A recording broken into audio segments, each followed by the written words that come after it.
பாலாஜி பவனில் சாப்பிட்றதுக்காக நிறுத்திருக்கோம். ஆக்சுவலாக நாங்கள் வந்து நெக்ஸ்ட்டு மயிலம் முருகர் கோயிலுக்கு போகிறோம்.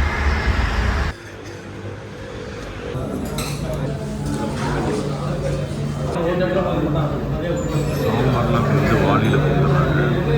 ப்ளைன் தோசையும் ரவா தோசையும் ஆர்டர் பண்ணியிருக்கோம்.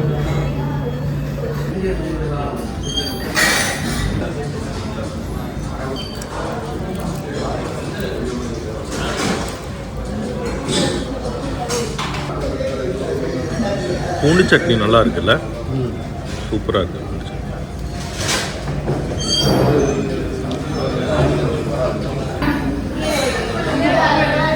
பாலாஜி பவனில் வந்து ஃபுட்டு சூப்பராக இருந்துச்சு. எல்லாருக்குமே வந்து ஒரு தனியாக ஒரு வாளியில் வந்து சாம்பார் கொடுத்துட்றாங்க ஃபுட்டோட. அப்புறம் 3 வகை சட்னி, அப்புறம் நடுவில் வந்து 3 வகை பொடி மாதிரி வைக்கிறாங்க. அதில் வந்து அந்த பூண்டு பொடி ரொம்ப சூப்பராக இருந்துச்சு, ஃபுட்டுக்கு. அப்புறம் தோசை மட்டும் கொஞ்சம் இனிப்பாக இருந்துச்சு. மேபி இது ஆட் சுகர் ஆகிட்டு அப்படின்னு நினைக்கிறேன். ஆனால் எல்லாமே நல்லா இருந்துச்சு. காஃபி குடித்தா நல்லா இருந்துச்சு.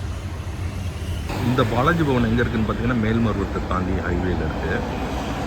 கோயில்கிட்ட வந்துட்டோம். இந்த இடமே செம ஸ்கீனிக்காக இருக்குது பாருங்கள். இங்கே பாருங்கள், செம்மையாக இருக்குது. ஒரு ஃபாரஸ்ட் ஏரியா மாதிரி இருக்குது. அதுக்குள்ளே இந்த மயிலம் முருகர் கோயில்.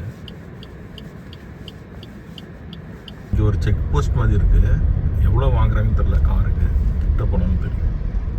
காரில் வந்து 50 ரூபா போல். மிச்ச வண்டிக்கெலாம் நான் ஜூம் பண்ணி காமிக்கிறேன், பார்த்துக்கோங்க. மயிலம் முருகர் கோயிலுக்கு வந்தாச்சு. 50 ரூபீஸ் என்ட்ரன்ஸ் வாங்கினாங்க காருக்கு. இது வந்து ஒரு சின்ன மலை மேலே இருக்குது பாருங்கள். சுற்றி காடு தான்.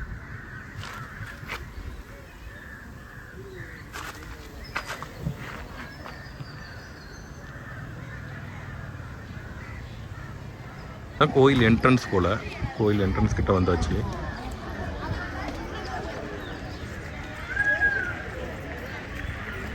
மயில்லாம் இருக்குது போல். மயில் கத்துற சொல்ல இருக்குது.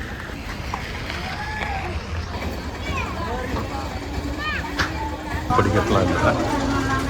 கோயில் இங்கேருந்து தெரியுது. இதுக்கு மேலே வந்து மொபைல்லாம் அலௌடு இல்லை போல். அங்கே போர்ட்லேயே போட்டிருக்காங்க.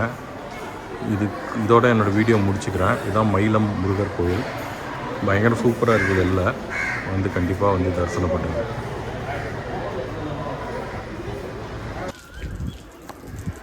இது மயிலம் கோயிலேருந்து எடுத்தது. மேலேருந்து பாருங்கள், சுற்றி சின்ன மலை மேலே இருக்குது.